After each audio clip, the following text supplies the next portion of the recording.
right, ladies and gentlemen, today's speech is a pretty odd one. So boys, if you don't like talking about girly products, I highly suggest plugging your ears. Because today, we're going to be talking about the tampon. Now, I'm sure we all know the basic use of what a tampon's for, but I bet you didn't know its history, the other practical uses of it, and what the future of tampons looks like. So let's get started.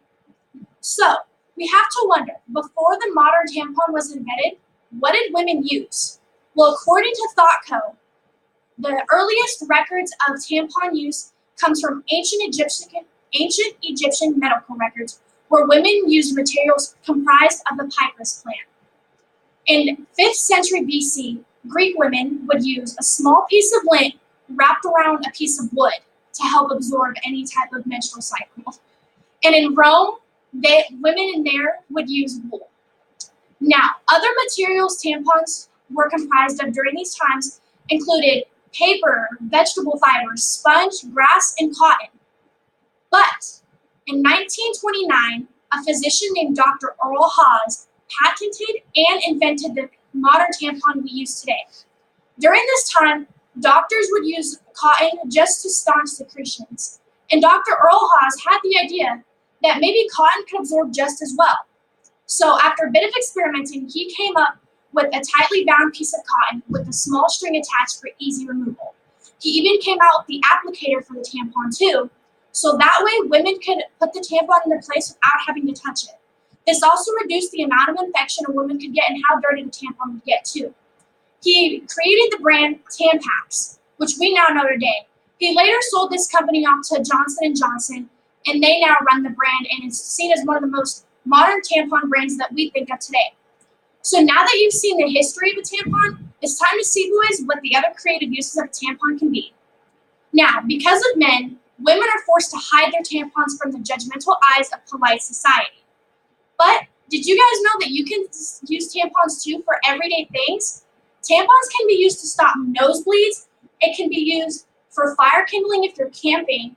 And if you're staying the night in a noisy hotel and forgot your earbuds, it can be used as earplugs.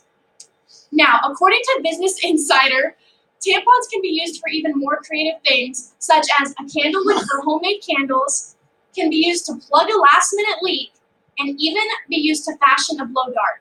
Sounds crazy, but it's true. So now that you've seen the creative uses of a tampon, it's time to talk about what the future of tampons look like. So, we have to wonder, girls, what are the future tampons looking like for us? Well, without many technological advancements coming our way, the biggest thing I can tell you is tampons are going tax-free. Now, tampons are taxed under the federal state laws that, along with other hygienic items such as soap, body wash, shampoos, deodorants, and other items we use for our hygiene.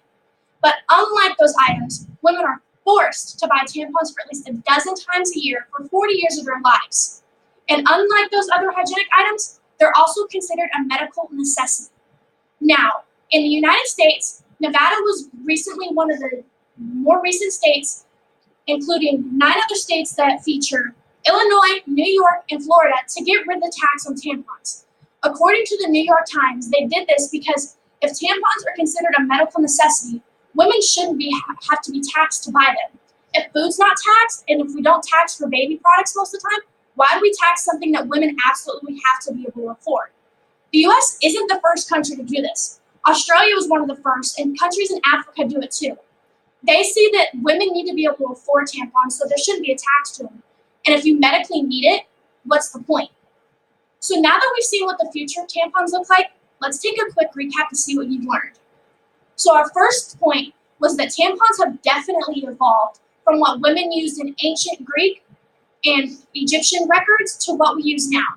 We've also seen that Dr. Earl Haas, thank God for him, invented what we use as a modern day tampon and invented the brand Tampax, which we well know and use today. Our second point was that tampons can be used more than just to stop one kind of bleeding. Tampons can be used for lots of different creative and resourceful things. It's pretty much a life hack.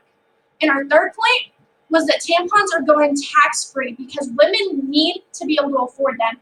And if they're considered medically necessary, you shouldn't have to pay extra to be able to get it. Sorry, boys, if this made you uncomfortable, but this is a talk we needed to have today. Now, all this period talk is really cramping my style. Let's get out of here. Thank you.